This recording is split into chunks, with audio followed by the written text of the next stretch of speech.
How to enable dark mode in Paramount Plus. Welcome back to our channel. In this video, I'm going to show you the procedure to enable dark mode in Paramount Plus. Now, the Paramount Plus app does not have its own built-in dark mode settings.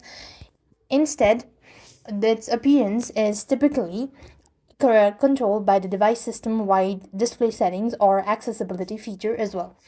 You just need to go and open up your device main settings.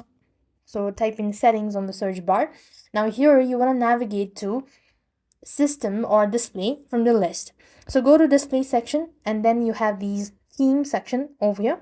So you could just go ahead and toggle the button and then you could go ahead and use dark theme or maybe use light theme. Now then you can launch open the Paramount Plus and see whether it has a dark theme or a light theme. But then it by default it seems to have a dark theme or a dark mode.